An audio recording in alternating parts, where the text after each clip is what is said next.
What's up, guys? Back at a familiar spot.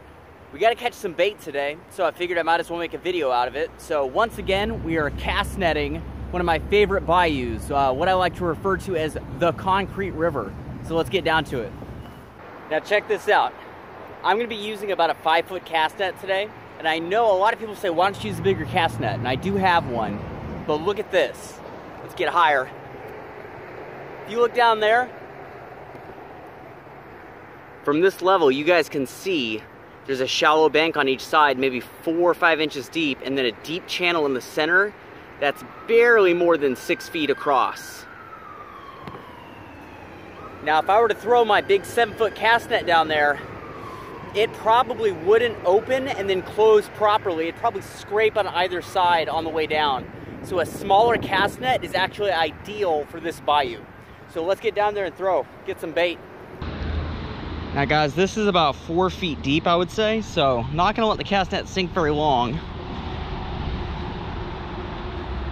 I am gonna throw it upstream of what I actually want to net. So I want to net the spot right there. I'm gonna throw it right over there.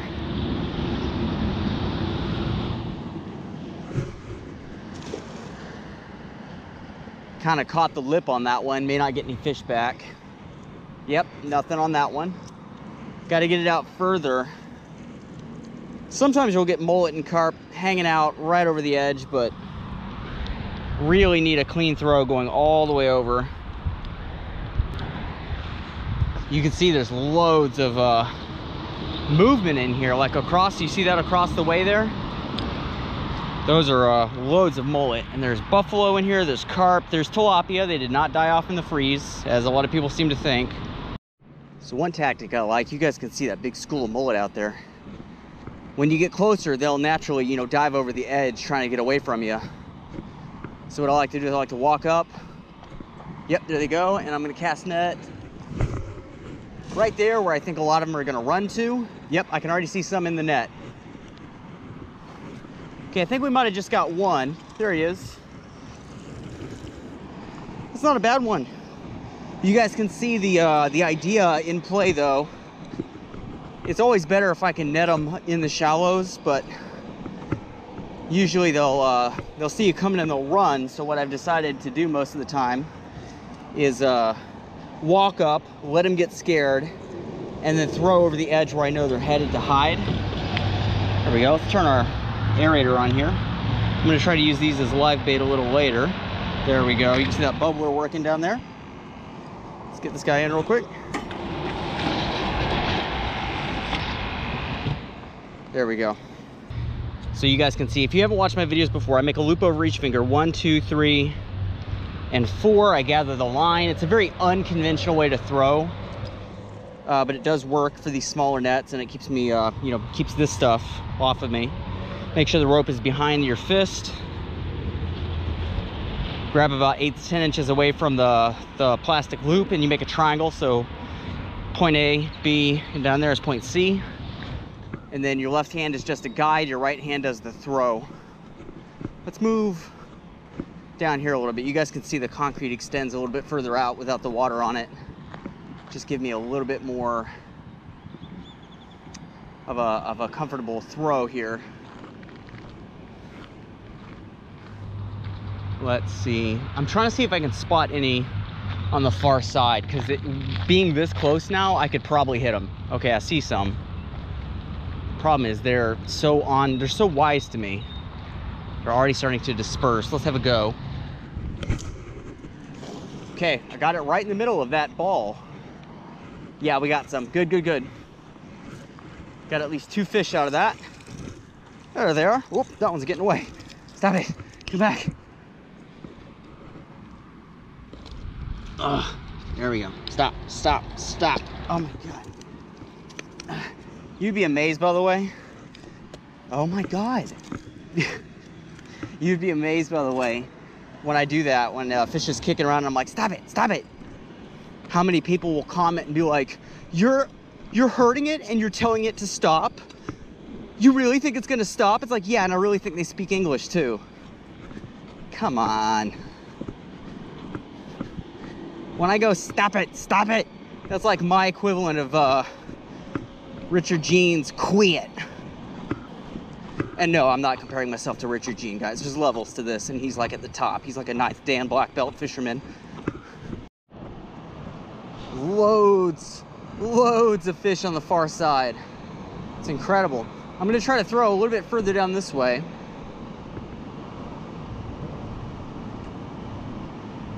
Got to be extra careful of the snags because they really start picking up and being an issue down this way. The snags do.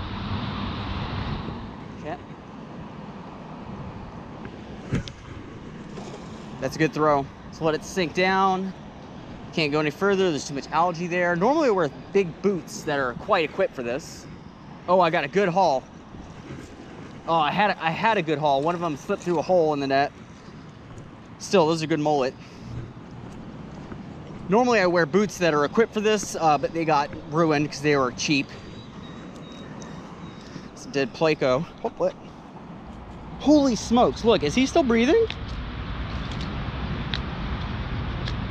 I mean, he's as crispy as a potato chip, but I'm pretty sure I saw his gills moving. Oh my God.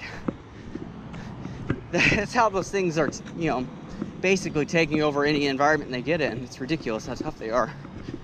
Anyway, I know it's a long trip back and forth with the net, but you guys can see the staircase here is really the only safe place to put my camera and the bucket and all this without it sliding off into the water. Let's go again. It's in here. Get in there, buddy. There we go. Let's go over here. I want to go back to the spot I was standing in a moment ago. Just the other side of this algae. You can see these mullet are really comfortable in this stretch.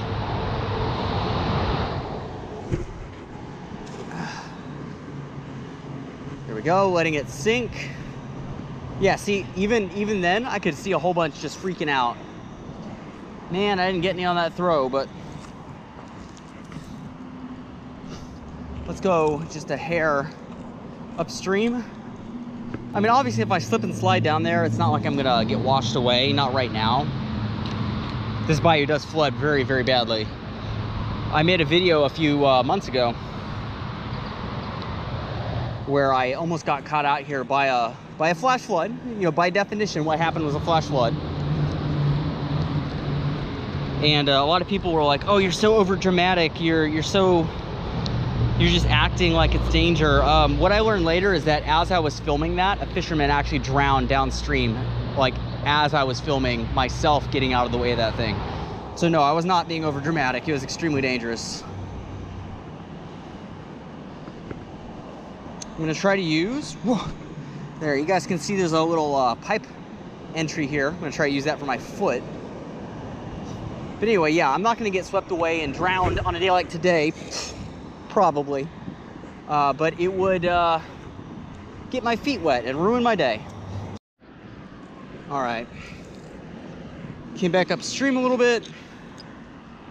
I find anytime you're cast netting a thin strip of water like this, you know, obviously you cast net one spot, they're gonna swim away. So you go back up, then back down. There's a big barrier down there in regards to spillway. They kind of seem to like being over here in this calmer water, so staying within about 100 feet of our starting point on either side seems to do the trick. There's a big group of mullet right there. We're gonna try our trick. If I can get close enough to throw on the shelf, I would. That'd be ideal. But I'm assuming they're all gonna start heading off to the deeper section of the water, which I think they are. So let's have a throw out there where I suspect they're gonna be. Okay, that was a good throw in terms of placement. Yep, got one. There are days when I can sneak right up on these guys. Like when the water level is just right, like maybe when it's like 3 or 4 inches higher, they feel super comfortable sitting like right here. And I can kind of creep down and get them. Not today. Today we're gonna have to go with a panic and throw, panic them and throw where they're going strategy. These mullet are a little big for this bucket. I'm not gonna pretend like I don't know that. I was anticipating smaller fish. These aren't huge mullet, but I was thinking I was gonna get some, you know, like that. We may end up fishing these as dead or cut bait. All right, let's go again. Getting really slippery. You guys can see there's a ridiculous amount of algae in there. Makes doing this kind of difficult. Oh, see, even I've got it on my shoes now, so even pulling on this net, it's almost like being in space. You touch something, you go the other way. There was no stopping it. My feet are properly wet now. You guys can see there's a big school of mullet right there on our side.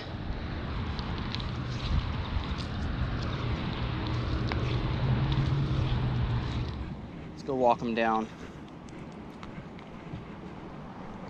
There, oop, okay, a few of them just ran off there.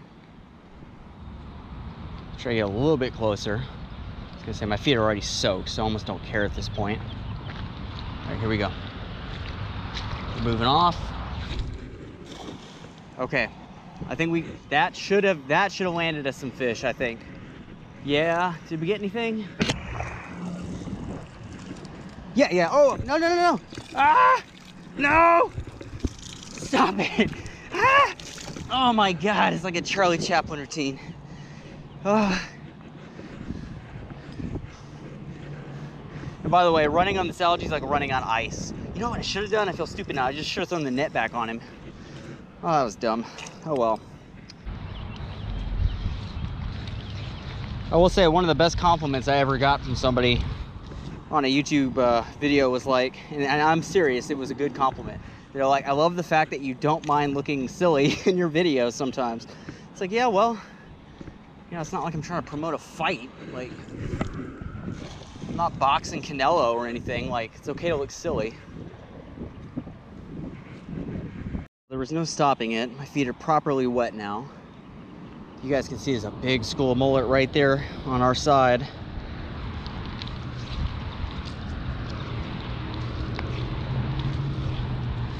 Check that.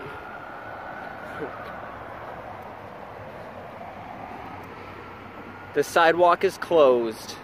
See though, this is one of the reasons why I try to use my more disposable net. Basically, not only can your net catch on broken up concrete, it'll catch on stuff like this. This is what makes up this bayou. It's junk like this. And somebody was telling me, you know, they were surprised you were talking about the net getting snagged because concrete is so smooth. This right here, guys, this is what you have extending down into the water. So the concrete's broken up. You can see that there's joints right there that your line can fall in between. Quite easy to get your net snagged up in a concrete bayou like this. And yes, it is a bayou. It's actually one of Houston's natural bayous. They put concrete on it as it runs through downtown. That way, obviously, you know, it's not gonna hopefully erode through somebody's condo. But if you're gonna use a net here, I recommend using a small net, 5-foot diameter, and try to use one that you didn't pay a whole lot of money for, or maybe wasn't passed down from your grandfather or something like that. Big school on the far side. There's lots of fish in here. Lots of fish in here.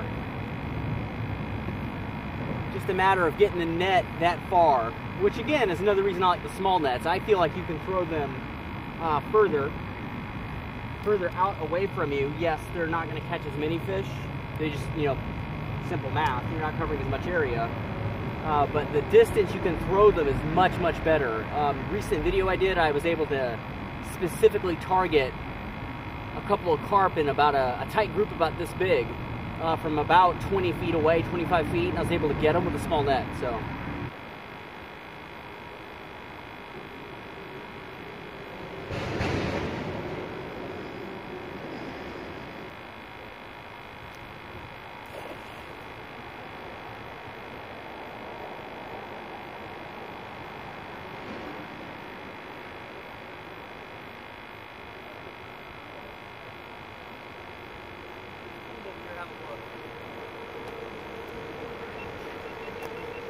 Got some tiny little guys.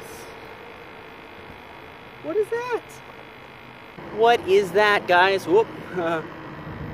What is that gonna grow up to be? Somebody help me identify this little guy. Let's get him back though. We're not gonna use this for bait. And okay, he's fine. He had a partner in here. Where'd he go? There he is.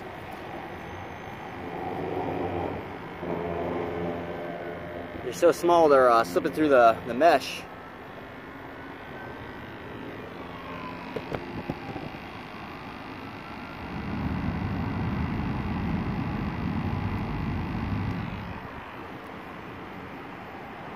Yeah, there's the other one. That's bizarre. I don't know what those are. I don't know what those are actually. Small version of something. They have a pretty cool shape and a pretty cool looking mouth on them. I don't know, it's a mystery. Okay, so I just texted the photo of those little tiny fish to my sister, who works for Texas Parks and Wildlife, and her colleagues think it's probably an inland silverside is the best guess they had from the photo that I sent. And I looked that up and it looks exactly like it, so I'm gonna assume that they know exactly what they're talking about. Pretty cool, I've never caught one of those before, and I got 2 in one shot. So really happy with that. Well, I reckon that'll just about do it for us today, guys. Fun little cast net session to get some bait. Don't forget to like this video and subscribe to the channel. When you subscribe, hit the bell so when I upload a video, you get the notification straight away. Don't forget to check out our other channel, Wildlife's Outdoor Cooking. It's where all the catch and cooks are done on this show. Sounds of the City. Really great stuff about outdoor food. Food either sourced or cooked outdoors. If you want to help support this channel even further, check out the link to our Patreon page in the description. Lots of great perks go with our Patreon tiers. You can see a list of all of them right there in the description of this video. More is coming. Stay tuned, and until it's here, I will see you guys later.